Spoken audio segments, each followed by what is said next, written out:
वाले फॉर्मूले से ये न्यूमेरिकल हमारा लगेगा, बहुत इंपॉर्टेंट न्यूमेरिकल है। तो न्यूमेरिकल सॉल्व करना है तो पहले जो जो दिया गया है उसको लिखो। देखो हमें रेखीय आवेश घनत्व दिया गया, इसको लैम्डा से डिनोट करते हैं। ये हमें दिया गया है 10 गुणे 10 के पावर -8 कूलाम प्रति मीटर, कूलाम प्रति मीटर, ये हमें इतना दिया गया। ये रेखीय आवेश घनत्व है, ठीक है। अब तार से 2 सेंटीमीटर दूर उत्पन्न विद्युत क्षेत्र की तीव्रता निकालनी है, तो आर की जो वैल्यू दी गई है वो 2 सेंटीमीटर है, 2 सेंटीमीटर। इसको पहले मीटर में बदलेंगे भैया, तो आपका आएगा 2 गुणे 10 के पावर -2, ये मीटर अब होगा। क्यों? क्योंकि देखो अगर आपको मीटर में इसको बदलना है तो 100 सेंटीमीटर इक्वल टू 1 मीटर होता है, तो आपको क्या करना होगा, 100 से इसको डिवाइड कर देना है 2 को, ठीक है। देखो मैं समझा देता हूँ। देखो आपको पता है 100 सेंटीमीटर इक्वल टू 1 मीटर, तो 2 सेंटीमीटर को अगर आपको मीटर में बदलना है ना, तो इसको क्या करना पड़ेगा, 2 को 100 से डिवाइड करना पड़ेगा, 2/100 करना है। तो आपका हो जाएगा 2/100 को लिख सकते हैं 10 के पावर 2, इसको ऊपर ले जाएंगे तो 2 गुणे 10 के पावर -2, ये मीटर अब हो जाएगा। तो ऐसे आपको बदलना है। अगर आपको सेंटीमीटर को मीटर में बदलना है तो 10 के पावर -2 यानी कि 100 से आपको डिवाइड करना होगा। अब देखो आपको विद्युत क्षेत्र की तीव्रता E निकालनी है, ठीक है। तो हमें एक फार्मूला पता है, देखो ऐसे लिखेंगे, अनंत लंबाई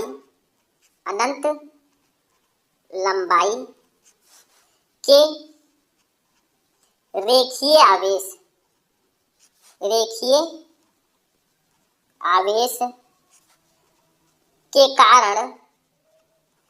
के कारण r मीटर की दूरी पर उत्पन्न विद्युत क्षेत्र, इसका फॉर्मूला हम लोग लगाएंगे। तो इसका फॉर्मूला होता है कुछ इस प्रकार से, आप लोग देखना, E इक्वल टू आपका होता है lambda upon 2 pi epsilon not r, कुछ इस टाइप का आपका फॉर्मूला होता है। लेकिन इसको थोड़ा और आसान भाषा में अगर हम लोग लिखेंगे कि न्यूमेरिकल हमें सॉल्व करना है, तो E इक्वल टू आ जाएगा, देखो ऊपर 2 से गुणा कर दो, नीचे 2 से गुणा कर दो, तो ये आपका नीचे जो 2 पाई एप्सिलॉन नॉट है ये हो जाएगा 4 पाई एप्सिलॉन नॉट, इनटू ऊपर भी 2 से गुणा होगा तो 2 लैम्डा हो जाएगा अपान r। इस टाइप से भी हम लिख सकते हैं, थोड़ा इजी इसको बना सकते हैं, ठीक है।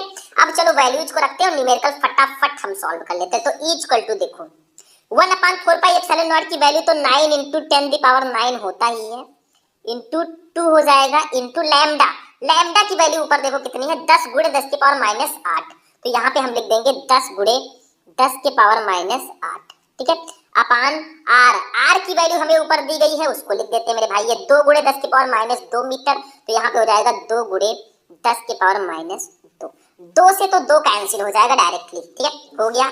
तो E इक्वल टू हमारा आ गया, देखो ध्यान से समझो, ये 9 इंटू ये 10 के पावर 9 है, इसके पावर 1 है, तो 9 और 1 जुड़ जाएगा, 10 के पावर 10 हो जाएगा, गुणे 10 के पावर -8 हो गया, और गुणे 10 के पावर -2 है, इसको ऊपर ले जाएंगे तो 10 के पावर +2 हो जाएगा। इतना समझ में आया।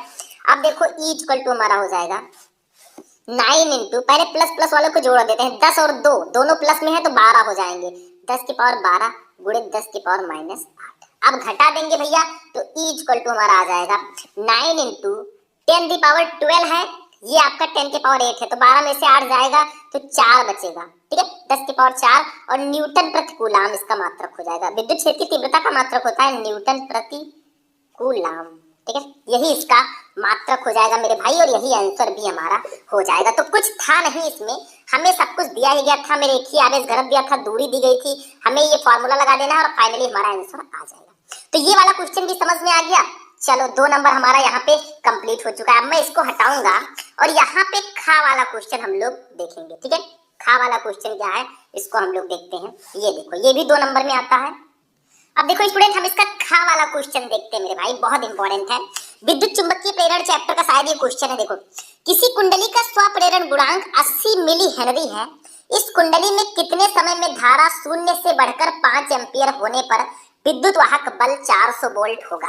तो इसको ऐसे मत देखो क्वेश्चन को, मतलब बहुत इजी है मेरे अकॉर्डिंग क्वेश्चन, ठीक है, सिर्फ आपको समझना है कैसे समझोगे। देखो, आपको क्या कहा जा रहा है कि किसी कुंडली का स्वप्रेरण गुणांक 80 मिली हेनरी है, तो यहाँ पे हम लोग इस क्वेश्चन को सॉल्व करेंगे, ठीक है, काफी इंपॉर्टेंट है। तो यहाँ पे स्वप्रेरण गुणांक हमें दिया गया है 80 मिली हेनरी, यानी कि L की वैल्यू हमें दी गई है 80 मिली हेनरी, इसको ऐसे लिख सकते हैं। तो मिली हेनरी को पहले हेनरी में बदलेंगे तो ये 80 गुणे 80 गुणे 10 के पावर -3 हेनरी ये हो जाएगा, मतलब 10 के पावर -3 हेनरी, ठीक है।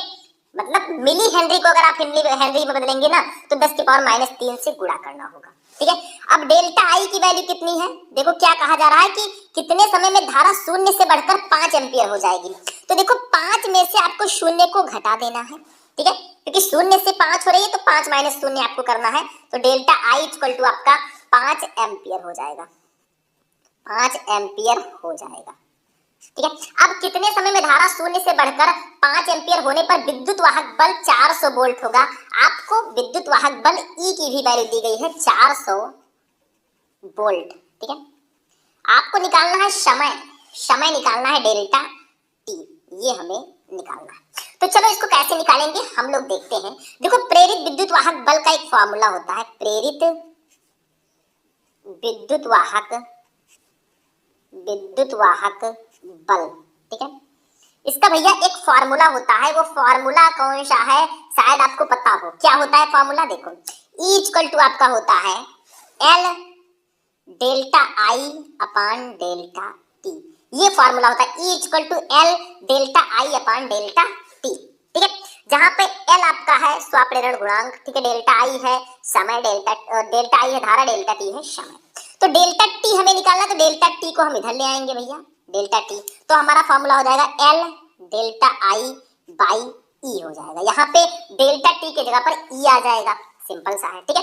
अब इसी पे वैल्यू रख देंगे तो डेल्टा टी इक्वल टू हमारा हो जाएगा, L की वैल्यू कितनी है ऊपर देखो 80 गुणे 10 के पावर -3, तो ये हो जाएगा 80 गुणे 10 के पावर -3, ठीक है, इनटू डेल्टा आई की वैल्यू है 5 एम्पियर, तो इसको 5 कर देंगे, ठीक है, अपान ई की वैल्यू है 400, तो इसको 400 कर देंगे। अब देखो कितना अच्छे से हम इसको डिवाइड करते हैं। देखो 0 से 0 कैंसिल हो गया, 8 1 जा 8, 8 5 जा 40 हो जाएगा, 5 5 कट जाएगा, टोटल आपका जो बचा डेल्टा टी ना वो आ गया हमारा 10 के पावर -3 बचा है, तो 10 के पावर -3 सेकेंड। यही हमारा आंसर हो जाएगा मेरे भाई, यही टाइम हो जाएगा। तो क्वेश्चन आपका था कि किसी कुंडली का स्वाप्रेरण गुणांक 80 मिली हेनरी है, इस कुंडली में कितने समय में धारा शून्य से बढ़कर 5 एम्पियर होने पर विद्युत वाहक बल 400 वोल्ट होगा। तो समय जो होगा 10 के पावर -3 सेकंड होगा। सिंपल सा क्वेश्चन, सिंपल सा आंसर। चलो आगे बढ़ते हैं मेरे भाई, अपने नेक्स्ट क्वेश्चन पे चलते हैं। क्लास लंबी होती जा रही है, कोई प्रॉब्लम नहीं है, हम सॉल्व करेंगे, कुछ बड़ा करेंगे एग्जाम में। तरंग दैर्घ्य लैम्डा इक्वल टू 5 × 10⁻⁷ मीटर के फोटान की ऊर्जा का मान इलेक्ट्रॉन वोल्ट में ज्ञात कीजिए। तो कुछ नहीं करना है, उठा लो अपना कॉपी पेन, देख लो। देखो लैम्डा की वैल्यू हमें सीधा सीधा दी गई है, कुछ करना नहीं है। 5 × 10⁻⁷ मीटर दिया गया है, ठीक है। हमें निकालना है फोटान की ऊर्जा। फोटान की ऊर्जा जो हमारी होती है ना वो ई होता है। तो ई इक्वल टू आपका फॉर्मूला होता है hc/लैम्डा। कुछ चीज और जान लो, देखो एक होता है प्लांक नियतांक h, इसकी वैल्यू होती है 6 × 6 × 10 6.6 × 10 के पावर -34 जूल सेकेंड, ठीक है, ये इसकी वैल्यू होती है। उसके बाद में प्रकाश की चाल की भी वैल्यू जान लो, c, ये होता है 3 × 10⁸ मीटर पर सेकेंड। हमें निकालना है ई, यानी कि फोटान की ऊर्जा हमें निकालनी है, तो अब हम निकालेंगे। देखो फोटान की ऊर्जा जो ई का फॉर्मूला होता है ना वो एच म्यू होता है, एच म्यू ये फॉर्मूला होता है, ठीक है। अब चूंकि म्यू इक्वल टू c/लैम्डा होता है, तो या इसी फॉर्मूले को हम इस प्रकार से भी लिख सकते हैं, ई इक्वल टू hc/लैम्डा, hc/लैम्डा, ठीक है। ये भी फॉर्मूला होता है और इसी फॉर्मूले के जरिए हम इस न्यूमेरिकल को सॉल्व करने वाले हैं। तो ई इक्वल टू देखो h की वैल्यू जो है वो कितनी है 6.6 × 10 के पावर -34, तो ये हो जाएगा 6.6 × 10 के पावर -34 गुणे प्रकाश की चाल है 3 × 10 के पावर 8, तो ये हो जाएगा 3 × 10 के पावर 8 अपान लैम्डा की वैल्यू जो है वो है 5 × 10 के पावर -7, तो ये हो जाएगा 5 × 10 के पावर -7। अब इसी को सॉल्व कर लो बहुत प्यार से। देखो ई इक्वल टू आपका हो जाएगा, देखो ये 6.6 और 3 का गुणा होगा तो आपका ये 19.8 आ जाएगा, गुणे 10 के पावर -34 है, ये 8 है भैया, प्लस माइनस -34 में से 8 जाएगा तो 10 के पावर -26 बचेगा, ठीक है। इस 10 के पावर -7 को भी ऊपर ले जाएंगे तो 10 के पावर +7 हो जाएगा, ये देखो, ठीक है, इतना हो गया। और नीचे आपका 5 है, 5। अब 19.8 को 5 से कट करेंगे भैया तो आपका अप्रॉक्स आएगा 3.9 6 आएगा, इतना लगभग। ठीक है, तो हमारा ये हो जाएगा, ध्यान से समझना, E इक्वल टू हमारा हो जाएगा 3.96 गुड़े ये 10 की पावर माइनस 26 है, ये 7 है भैया, माइनस है ये प्लस है, 26 में से 7 जाएगा तो आपका हो जाएगा 10 के पावर माइनस 19। अब ये बोल्ट होगा, क्या बोल्ट में आएगा, लेकिन आपको भैया इलेक्ट्रॉन बोल्ट में निकालना है। देखो ऊपर लिखा है फोटॉन की ऊर्जा का मान इलेक्ट्रॉन वोल्ट में निकालो। तो इलेक्ट्रॉन वोल्ट में अगर निकालोगे तो हमें पता है 1 इलेक्ट्रॉन वोल्ट इक्वल टू होता है 1.6 गुणे 10 के पावर माइनस 19 जूल, ये इतनी वैल्यू होती है। तो अगर हमें इसे इलेक्ट्रॉन वोल्ट में निकालना है ना, तो इसको इससे डिवाइड कर दो, तो आपका आएगा E इक्वल टू 3.96 गुणे 10 के पावर माइनस 19 अपान 1.6 गुणे 10 के पावर माइनस 19। माइनस 19 से माइनस 19 कैंसिल। जब आप 3.96 को 1.6 से डिवाइड करोगे तो आपका लगभग आएगा 2.475, इतना आ जाएगा इलेक्ट्रॉन वोल्ट में। तो हमारा जो ई फोटॉन की जो ऊर्जा आएगी वो 2.475 इलेक्ट्रॉन वोल्ट, ये अब आंसर आपका हो जाएगा इलेक्ट्रॉन वोल्ट में। बस हो गया मेरे भाई, ऐसे ही करना है, कुछ करना नहीं है। हमें लैम्डा दिया गया था, प्लांक नियतांक की वैल्यू पता थी, प्रकाश की चाल, हमने E equal to hc upon lambda वाला फार्मूला लगाया और फाइनली हमारा आंसर जो आया था वोल्ट में वो 3.96 गुणे 10 की पावर माइनस 19 आया। फिर हमने इलेक्ट्रॉन वोल्ट में किया तो इसको मैंने 1.6 गुणे 10 की पावर माइनस 19 से डिवाइड किया तो 2.475 इलेक्ट्रॉन वोल्ट। अभी हमारा आंसर आ चुका है। बस हो गया मेरे भाई, ये भी क्वेश्चन कंप्लीट हो गया। अभी देखते जाओ, अभी तो मैं और भी क्वेश्चन सॉल्व कराऊंगा, टेंशन मत लेना। तो 2 नंबर इसका भी कंप्लीट। एक क्वेश्चन आपका है घा वाला, पी प्रकार का अर्धचालक क्या है, इसको आप खुद से पढ़ लेना, पी प्रकार का अर्धचालक क्या होता है। अभी मैं नीचे के भी क्वेश्चंस को सॉल्व कराऊंगा 3-3 नंबर वाले, टेंशन मत लेना, लेकिन इसको आप खुद से पढ़ना अर्धचालक चैप्टर से। तो 4 क्वेश्चन थे 2-2 नंबर के, 8 नंबर आपको इसके लिए भी मिल चुका है। अब खंड दा पे हम लोग चलते हैं भैया। 3-3 नंबर वाले लघुत्तरीय प्रश्न होंगे जो कि सबसे ज्यादा नंबर के पूछे जाते हैं आपके बोर्ड एग्जाम में। ठीक है, चलो इसको भी देख लेते हैं हम लोग 3-3 नंबर वालों को। देखो, किसी धारावाही चालक में धारा घनत्व J, अनुगमन वेग Vd तथा प्रति एकांक आयतन में मुक्त इलेक्ट्रॉनों की संख्या तथा मूल आवेश में संबंध स्थापित कीजिए। ठीक है, यही आपका फॉर्मूला होगा। ठीक है, समझ में आया। तो ये आपका हो जाएगा J equal to n e Vd होता है शायद, इसी में आपको संबंध स्थापित करना है। ठीक है, J equal to n e Vd। ठीक है, J equal to n e Vd, ये फॉर्मूला होता है, इसको आपको प्रूफ करना है। दूसरा खा, किसी वैद्युत द्विध्रुव के अक्षीय स्थिति पर स्थित किसी बिंदु पर वैद्युत विभव का सूत्र स्थापित कीजिए। भैया अक्षीय स्थिति पर विभव, ये भी बहुत इंपॉर्टेंट क्वेश्चन है हमारे चैप्टर 2 का, ये चैप्टर 3 का, ये चैप्टर 2 का बहुत इंपॉर्टेंट क्वेश्चन है। अब जो 2 क्वेश्चन है गा और घा, इसका मैं आंसर भी बताऊंगा, नो टेंशन नो डाउट जब तक है हम। देखो, प्रकाश वैद्युत प्रभाव के नियम लिखिए भैया। प्रकाश विद्युत व्यतिकरण तथा विवर्तन में क्या अंतर है, ये तरंग प्रकाश की चैप्टर का बहुत इंपॉर्टेंट क्वेश्चन है, व्यतिकरण तथा विवर्तन में अंतर। तो इसको मैं बता देता हूँ, यहाँ पे ध्यान से देख लो, व्यतिकरण तथा विवर्तन में क्या अंतर है। देखो, व्यतिकरण और विवर्तन, इधर व्यतिकरण इधर विवर्तन लिखा है। देखो, व्यतिकरण में फर्स्ट है, ये घटना 2 कला संबद्ध स्रोतों से चलने वाले 2 पृथककृत तरंगाग्रों के बीच अध्यारोपण का परिणाम है। मतलब व्यतिकरण जो है, ये जो घटना है 2 कला संबद्ध स्रोतों से चलने वाले 2 पृथककृत तरंगाग्रों के बीच अध्यारोपण का परिणाम है। विवर्तन, ये घटना एक ही तरंगाग्र के विभिन्न बिंदुओं से चलने वाली द्वितीयक तरंगिकाओं के बीच अध्यारोपण का सिद्धांत है। ये दोनों में डिफरेंस है। दूसरा, इसमें सभी दीप्त फ्रिंजें एक समान तीव्रता की होती हैं। मतलब व्यतिकरण में जितनी भी दीप्त फ्रिंजें हैं एक समान तीव्रता की होंगी, और इसमें सभी दीप्त फ्रिंजें विभिन्न तीव्रताओं की होती हैं तथा तीव्रता के घटते क्रम में होती हैं। तीसरा डिफरेंस, इसमें सभी दीप्त फ्रिंजें एक समान तीव्रता की होती हैं। यहाँ पे दूसरा रहेगा, इसमें सभी दीप्त फ्रिंजें समान चौड़ाई की होती हैं। यहाँ पे लिख देना आप लोग व्यतिकरण में, इसमें सभी दीप्त फ्रिंजें समान चौड़ाई की होती हैं, जबकि इसमें सभी फ्रिंजें समान चौड़ाई की नहीं होती हैं। चौथा, इसमें निम्नलिखित प्रायः पूर्णतया अंधकारमय होते हैं, इसमें ऐसा नहीं होता। बस 4 डिफरेंस आप लोग लिख देना, काम हो जाएगा। ठीक है, तो ऐसे आपको डिफरेंस जाकर लिख देना है। घ नंबर देखो मेरे भाई, प्रकाश वैद्युत प्रभाव के कुछ नियम लिखना है। प्रकाश वैद्युत प्रभाव के नियम क्या है? तो ये रहे प्रकाश विद्युत प्रभाव के नियम, जानना जरूरी है क्योंकि काफी ज्यादा स्पेशल है मेरे हिसाब से, ठीक है। प्रकाश विद्युत प्रभाव जो टॉपिक है ये बहुत इंपॉर्टेंट है। अब प्रकाश विद्युत प्रभाव क्या होता है या प्रकाश विद्युत उत्सर्जन क्या होता है, ये तो मैंने आपको बता दिया था कि जब कोई प्रकाश किसी धातु की सतह पर आपतित होता है तो उससे प्रकाश इलेक्ट्रॉन निकलने लगते हैं। इस घटना को ही हम प्रकाश विद्युत उत्सर्जन कहेंगे, लेकिन इसके कुछ नियम कानून हैं वो मैं आपको बता देता हूँ यहाँ पे। देखो, वैज्ञानिक लेनार्ड तथा मिल्टन ने प्रकाश विद्युत प्रभाव के संबंध में किए गए प्रयोगों से प्राप्त प्रेक्षणों के आधार पर कुछ नियम दिए जो प्रकाश विद्युत प्रभाव के नियम कहलाते हैं। प्रकाश विद्युत प्रभाव के नियम निम्नलिखित है। सबसे पहला देखो, किसी धातु की सतह से प्रकाश इलेक्ट्रॉनों के उत्सर्जन की दर धातु की सतह पर गिरने वाले प्रकाश की तीव्रता के अनुक्रमानुपाती होता है।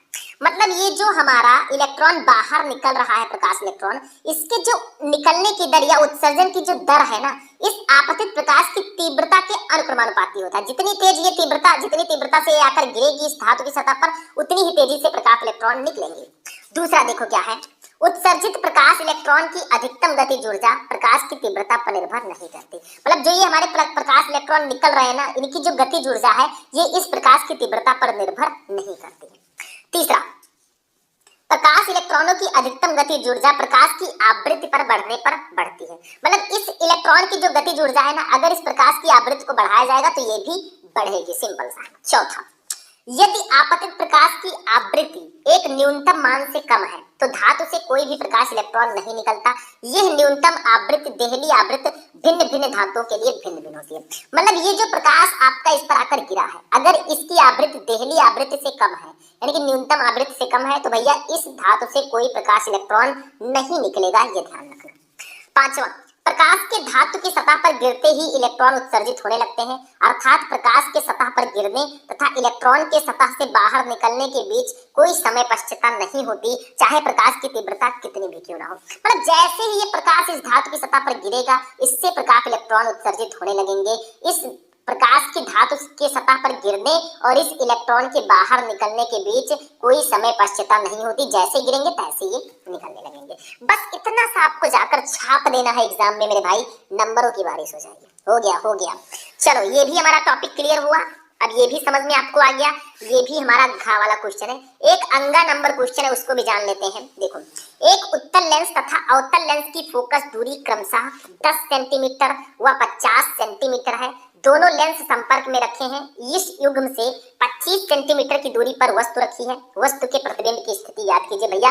किरण प्रकाशिकी चैप्टर का बहुत इंपॉर्टेंट क्वेश्चन, और इसको मैं ऑलरेडी आपको बता चुका हूँ। आप लोग जाकर क्लास 12 फिजिक्स इंपॉर्टेंट क्वेश्चन की प्लेलिस्ट में जाना, आपको ये क्वेश्चन वहीं पे मिल जाएगा।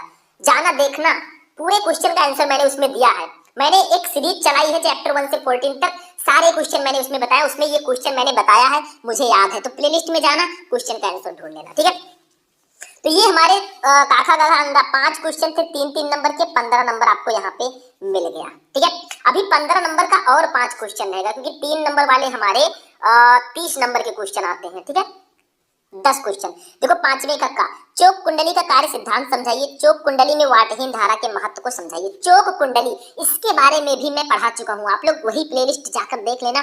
जो भी क्लासेस मैंने दी थी ना सीरीज में, उसमें आपको ये टॉपिक्स मिल जाएंगे। खा, यौगिक सूक्ष्मदर्शी में प्रतिबिंब का बनना स्वच्छ किरण आरेख द्वारा समझाइए, बहुत इंपॉर्टेंट है। गा, हाइड्रोजन परमाणु के लिए बोर की परिकल्पनाएं लिखिए भैया, ये भी बहुत ज्यादा इंपॉर्टेंट है परमाणु चैप्टर में। घा, द्रव्यमान क्षति से क्या तात्पर्य है, नाभिक चैप्टर में बहुत इंपॉर्टेंट है। अंगा, ऊर्जा बैंड के आधार पर चालक, अचालक एवं अर्धचालक में अंतर स्पष्ट कीजिए। देखो, इसका आंसर मैं इसलिए नहीं बता रहा हूँ क्योंकि क्लास ऑलरेडी काफी लॉन्ग हो चुकी है। इसका आंसर मैंने अलग अलग क्लासेस में आपको बताया है, और अगर आप लोग वीडियो को ज्यादा से ज्यादा लाइक करेंगे, चैनल को सब्सक्राइब करेंगे, तो इसका आंसर मैं बहुत जल्द लेकर आऊंगा। नो टेंशन, जब तक है हम। अब हमारा खंड या आता है, इसमें 5-5 नंबर के विस्तृत उत्तरीय प्रश्न होंगे। टोटल 4 क्वेश्चन होंगे, 20 नंबर आपको मिलेंगे। क्वेश्चन तो 8 रहेंगे, लेकिन चारों क्वेश्चन में आपको ऑप्शंस मिलेंगे। जैसे देखो, वैद्युत परिपथ के लिए किरचॉफ के नियमों का उल्लेख कीजिए और उनको परिपथ बनाकर समझाइए। बहुत इंपॉर्टेंट क्वेश्चन है, 5 नंबर में अक्सर आता है। नहीं पता तो अथवा लगाए, इसमें हर एक क्वेश्चन में आपको ऑप्शन मिल जाएगा। व्हीटस्टोन सेतु का परिपथ चित्र खींचकर उसकी साम्य अवस्था का प्रतिबंध निकालिए, 5 नंबर। तो दोनों में से कोई एक आपको करना है, ठीक है। ये दोनों विद्युत धारा चैप्टर के हैं। 7 नंबर, किसी वैद्युत द्विध्रुव के कारण अच्छी स्थिति में किसी बिंदु पर वैद्युत क्षेत्र की तीव्रता का व्यंजक प्राप्त कीजिए, 5 नंबर। नहीं पता तो अथवा लगा है। गॉस के नियम का उपयोग करके एक समान आवेशित अनंत समतल चादर के कारण विद्युत क्षेत्र की तीव्रता ज्ञात कीजिए 5 नंबर। ठीक है, तो ये आपके 5-5 नंबर के मतलब 2 क्वेश्चन रहेंगे, एक ही करना होगा। हर क्वेश्चन में आपको इसमें ऑप्शंस मिल जाते हैं, तो नो टेंशन। 8वां क्वेश्चन देखो, क्वांटम मॉडल के आधार पर प्रकाश वैद्युत उत्सर्जन की व्याख्या कीजिए तथा प्रकाश विद्युत समीकरण 1/2 mb max square equal to h mu minus mu naught को व्युत्पादित कीजिए। ये आप कर सकते हैं। नहीं पता है मेरे भाई तो ये देखो अथवा लगा है, तरंग प्रकाश की चैप्टर का क्वेश्चन है। तरंगाग्र किसे कहते हैं? हाइगेंस के द्वितीयक तरंगिकाओं का सिद्धांत लिखिए 5 नंबर। दोनों में से कोई एक करना है। 9 नंबर क्वेश्चन, हाइड्रोजन परमाणु के लिए ऊर्जा स्तर आरेख खींचिए तथा स्पेक्ट्रमी रेखाओं की लाइमन बामर तथा पास्टन श्रेणियों की उत्पत्ति समझाइए। इन श्रेणियों में से कौन सी स्पेक्ट्रम के दृश्य भाग में निकलती है? 5 नंबर अथवा लगा है। ये अर्धचालक चैप्टर का क्वेश्चन है। पीएन संधि डायोड का उपयोग करके अर्ध तरंग दृष्टिकारी का परिपथ चित्र खींचिए तथा इसकी कार्यविधि समझाइए 5 नंबर। भैया पूरा पेपर अब जाकर हमारा यहाँ पे फिनिश हो चुका है। ठीक है, तो नो डाउट आपको सारे के सारे क्वेश्चन मेरे हिसाब से तो समझ में आ चुके होंगे। मैं आपको बता दूं यहाँ पे देखो ध्यान से, आपके 6 नंबर के बहुविकल्पीय प्रश्न होंगे, 6 नंबर के लघु उत्तरीय प्रश्न होंगे, 8 नंबर के लघु उत्तरीय प्रश्न आपके 2 नंबर वाले होंगे और आपके 30 नंबर के 3 नंबर वाले लघु उत्तरीय प्रश्न होंगे और 20 नंबर के विस्तृत उत्तरीय प्रश्न होंगे। टोटल जोड़ो 6 6 12 12 8 20 20 30 50 50 20 70, तो यहाँ पे आपका 70 नंबर का पेपर कंप्लीट हो जाएगा। सबसे इंटरेस्टिंग बात तो ये है कि जो आपके लघु उत्तरीय प्रश्न है, देखो ये लघु उत्तरीय प्रश्न है, ये दोनों मिलकर 38 नंबर के आते हैं। तो लघु उत्तरीय प्रश्नों पर आप विशेष ध्यान दीजिए, उसको ज्यादा से ज्यादा पढ़िए, फिर विस्तृत उत्तरीय प्रश्नों को पढ़िए, बहुविकल्पीय और आपके लघु उत्तरीय के आप क्वेश्चंस को पढ़िए, लेकिन बहुत ज्यादा जितना हो सके उतना ही पढ़िए। बाकी लघु उत्तरीय प्रश्नों पर बहुत ज्यादा ध्यान देना है। तो पूरा पेपर आपको समझ में आ चुका होगा। वीडियो को आप लोग लाइक कर देना, क्लास बहुत इंटरेस्टिंग थी। चैनल को सब्सक्राइब कर देना। मिलते हैं फिर नेक्स्ट वीडियो में नेक्स्ट टॉपिक के साथ, तब तक के लिए जय हिंद।